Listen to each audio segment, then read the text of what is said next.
of a Hunter sweatshirt for those times when temperature drops and you're going to need a little help. Now, who hopes to follow in your footsteps as a leader in business and social justice. Soge has spent 5 years working for the Consulate General of his home country, Israel. He graduates today with a BA and MA in economics and a 3.9 GPA.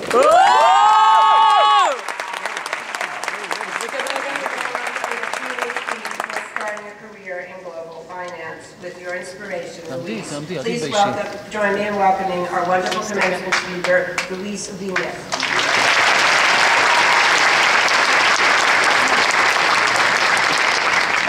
Thank you, Jennifer, for that very, very generous introduction. Sometimes I can hardly recognize myself in all that when I hear it. You know, I did not graduate with 3.9. And I can definitely not dance.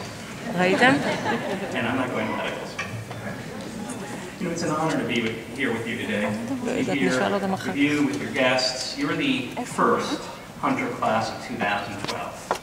Before I begin, let me tell you what a great leader you have in Jennifer Rapp. New York's a tough place, and leading Hunter is a tough job. Having a leader like Jennifer here at Hunter has meant that during this very, very difficult time, difficult for the city, difficult for the country, and I know difficult for many of us, Hunter has grown. New buildings, new programs, new students, flourishing. From a new school of public health, by the way, the first public school of public health in New York City, to a new building in East Harlem for the School of Social Work and the School of Public Health, Hunter is thriving. Jennifer and her provost, her partner in making things happen, Vida Rubinowitz, have fought for Hunter and for you in ways you can't even imagine. So I want us, before we do anything else, to take a moment to thank them.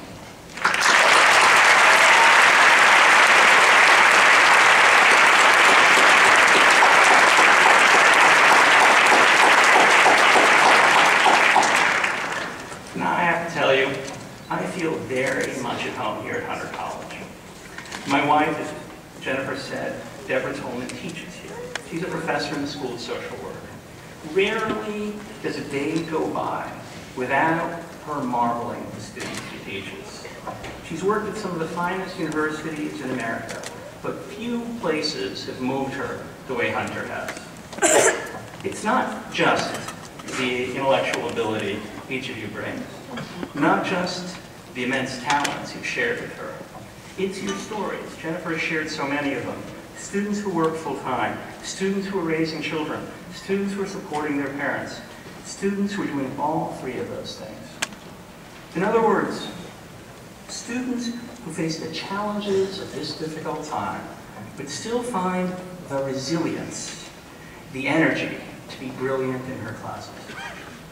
Your graduation today represents what is best in our nation, what is best in this country. Our ability, your ability, to come together from every corner of this world, 5 continents, from every corner of this world, to improve yourselves, to succeed, to lift yourself up, to lift up others. Congratulations. I want you to give yourselves a round of applause to appreciate what you've accomplished.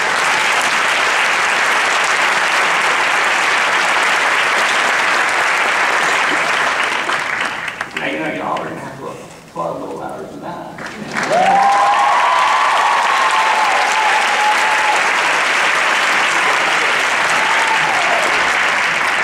Given that first applause of 3.9. You know, I know what it is to struggle to accomplish a goal. My mother arrived in this country at 17.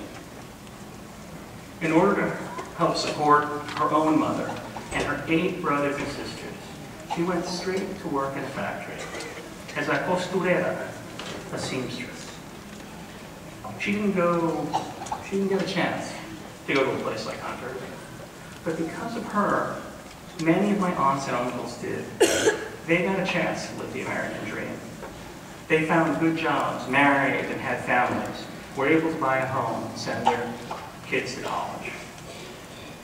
All of that was aided by my mother's work.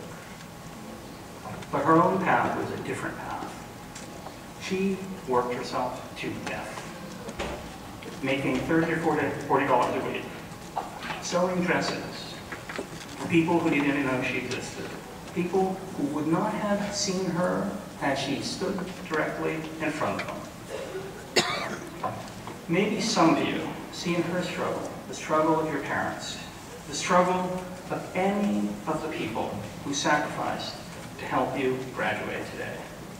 Let's right now take a moment to thank, as loudly as we can, all those people who helped us get here today.